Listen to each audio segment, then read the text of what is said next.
یزید پلید علیہ ما یستحقہ من العزیز المجید قطعا یقیناً باجماع اہل سنت فاسق و فاجر و جری علی الکبائر تھا۔ اسی قدر پر ائمہ اہل سنت کا اتباق و اتفاق ہے۔ واقعہ کربلا سے بھی بعض اعتبارات سے زیادہ بھیانک اور زیادہ گھناؤنا واقعہ بنو امیہ کی تاریخ ہے، جس کو لوگ جانتے ہی نہیں۔ مدینہ کے کچھ لوگوں نے بغاوت کی اور انہوں نے اس کے خلاف فوج بھیجی، اور فوج کو جو مدینہ فتح کر دیا 3 دن کے لیے حلال کر دیا، جو چاہو کرو، یہاں جسے چاہو مارو، جسے چاہو لوٹو، جس کا گھر چاہو برباد کرو، جس عورت کو چاہو ریپ کرو، اور یہ مدینہ النبی کے اندر ہوا۔ تو اس لیے یزید کو بالکل معصوم قرار دینا یہ بھی غلط ہے، وہ مجرم تھا۔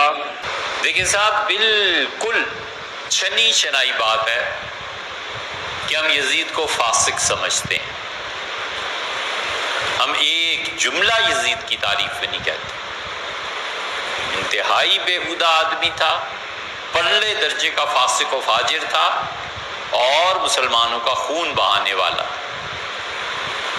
پچھلی پوری امت نے، یہ اب کچھ 2-4 بے وقوف پیدا ہو گئے ہیں، یہ یزید کو سر پہ چڑھائے ہوئے ہیں، اور کچھ پہلے بھی ایسے تھے، ایک طبقہ تھا اور یزید کو وہ پیغمبر علیہ السلام سے معاذ اللہ برتر سمجھتا تھا۔ ان سارے بدبختوں کو چھوڑ کے یزید جیسے آدمی کی کوئی تعریف کرے گا؟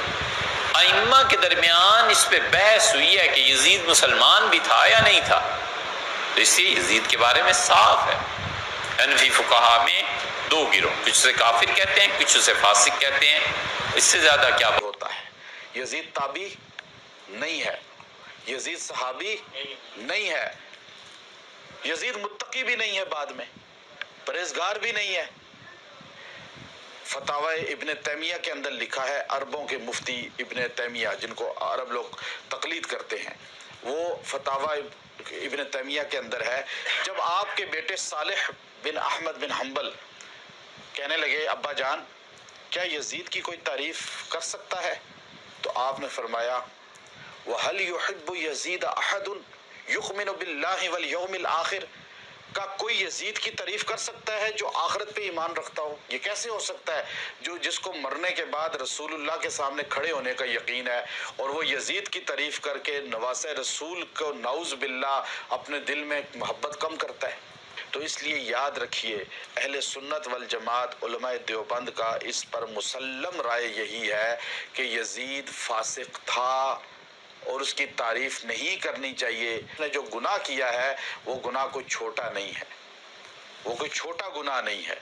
تو اس لیے ہمارے جو تعریف کرتے ہیں یزید کے مقابلے پہ حضرت حسین رضی اللہ تعالیٰ عنہ کو لا کر پھر یزید کو امیر کہہ دیتے ہیں یا رحمت اللہ علیہ کہہ دیتے ہیں یا یزید کی تعریف کر دیتے ہیں، کل قیامت میں رسول اللہ صلی اللہ علیہ وسلم کے سامنے یہ لوگ شرمندہ ہوں گے، اس لیے کہ جس نے حمایت کا اظہار کیا قتل حسین پر وہ بھی جہنم کا ایندھن بنے گا۔ یزید جو ہے وہ بدبخت تھا، شقی القلب تھا، فاسق فاجر تھا، یہ سب علماء کا اتفاق ہے۔ اس لیے یزید کو پلید کہتے ہیں، یزید پلید لکھا جاتا ہے، اس کو رحمت اللہ علیہ نہیں کہا جا سکتا، کیونکہ اس نے بہت بڑا جو ہے یہ گھنونا کھیل کھیلا، امام حسین جیسی پاکیزہ شخصیات پر یہ ظلم ڈھایا۔